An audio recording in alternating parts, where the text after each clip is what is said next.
Good morning. Today is Tuesday, December 12th. We're going to be talking about the Rockets game last night. The Rockets played the Spurs last night. Had a great game. It was a sloppy game, but on a positive note,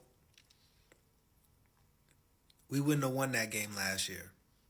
We wouldn't have won that game last year, and to go even a step further, we wouldn't have won that game in the James Harden era. So we definitely taken a step in the right direction because that was a different Rocket. That was a different Rockets team than I've seen in years past.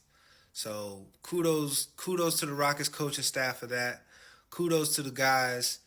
Y'all doing a great job. Y'all doing a great job. Y'all doing a great job.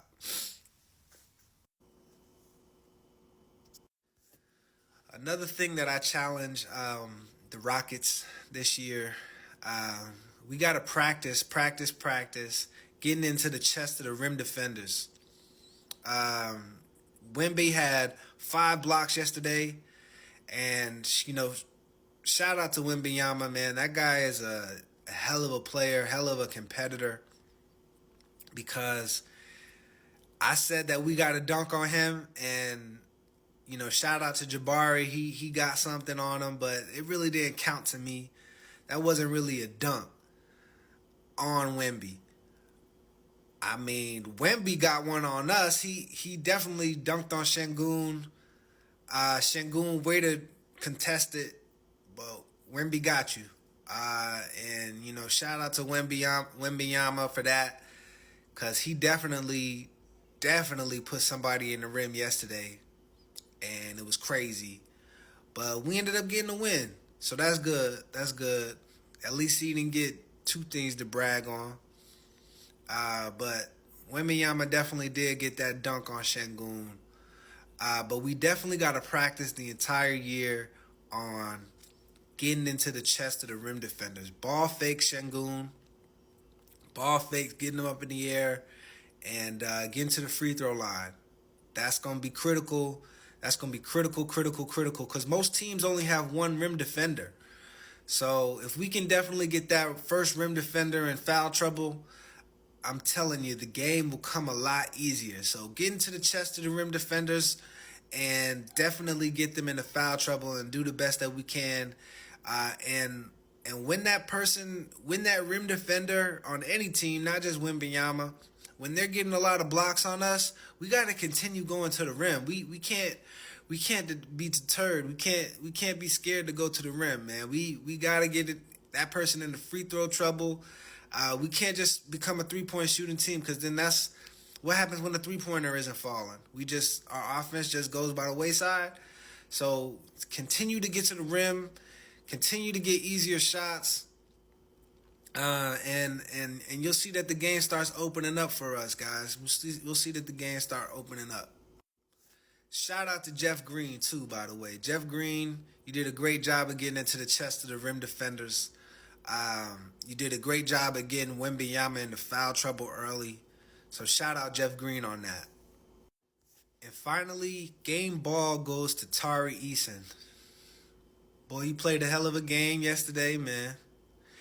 When the game gets sloppy, man, those are your games. Just like the announcer said during the game, when we have those sloppy games, those games that we wouldn't have won last year, or even a couple of years ago when James Harden was on the team, you seem like those where you find your niche, and that's your role on the team, man. Is mucking the game up.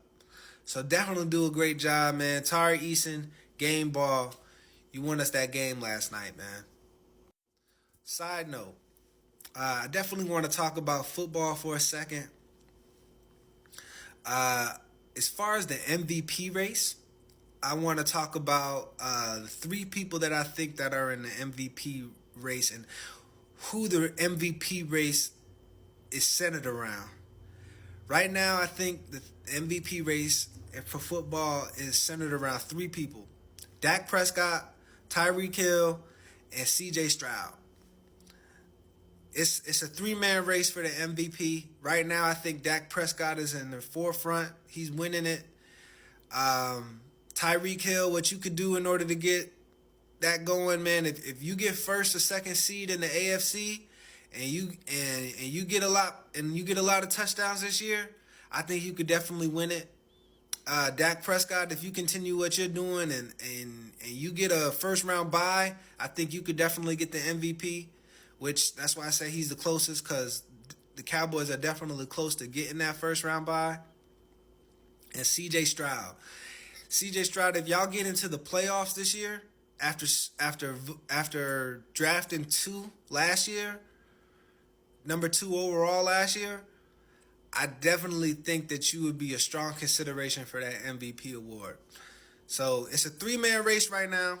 Dak Prescott, Tyreek Hill, and CJ Stroud.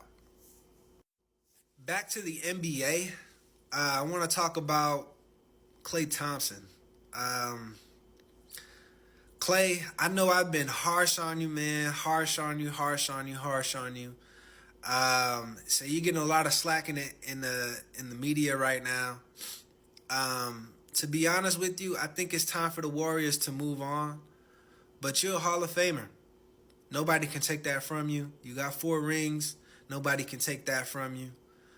You're a great player overall. I wanted to see, the reason why I was so hard on you, I wanted to see what you could do without Steph. And it doesn't seem like we'll ever get to see prime Klay Thompson without Steph Curry. And that's unfortunate. But you wanted to ride that wave until the end. So I definitely understand you for that. So I apologize for all the harsh things that I said, man. I'm a Rockets fan through and through. So the Warriors used to kick our butts all the time. So I had to give my slack. I had to give y'all a hard time, man, the best way I could. So I definitely apologize to Klay Thompson for all the slack that I said over the years. But I do think it's time to move on from Klay. I do think it's time to break that team up. And a final side note for the day, y'all. I want to talk about the curse of the Cowboys. The Cowboys seem like they're doing a great job this year, and the curse might be broken. And the way you break the curse is if you go to the NFC Championship game or even the Super Bowl. But in my opinion, I think that the curse of the Cowboys is centered around Michael Irvin, man. It's one of the greatest players y'all got, playmaker. Y'all didn't retire his jersey, man. Y'all didn't retire his jersey. So I think that now is the best time more than any. If y'all do break the curse, kudos to y'all. But y'all got to retire Michael Irvin's jersey, man. Number 88, it's a disservice to the Cowboys that jersey isn't retired. And if you ask Michael Irvin, man, he's a humble guy. And he seems like what he would say is, I'm happy that Dez Bryant and the CeeDee Lambs of the world get to wear my jersey and they get to, credit to the people that came before them. But Michael Irvin deserves his jersey retired. So, in my opinion, the curse of the Cowboys won't go away until y'all retire Michael Irvin's jersey. So retire Michael Irvin's jersey, number 88.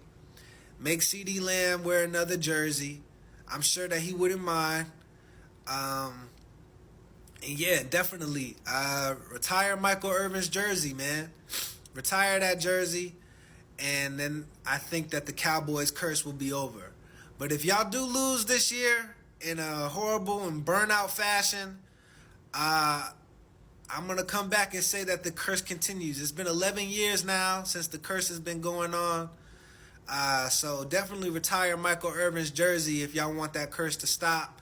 If y'all do break it this year, man, go ahead and give a credit to Michael Irvin and retire his jersey. And on that note, I'll see you guys on the next Rockets game. Peace. Rockets play the Grizzlies next. Got to get a good win, guys. Got to get a good win. So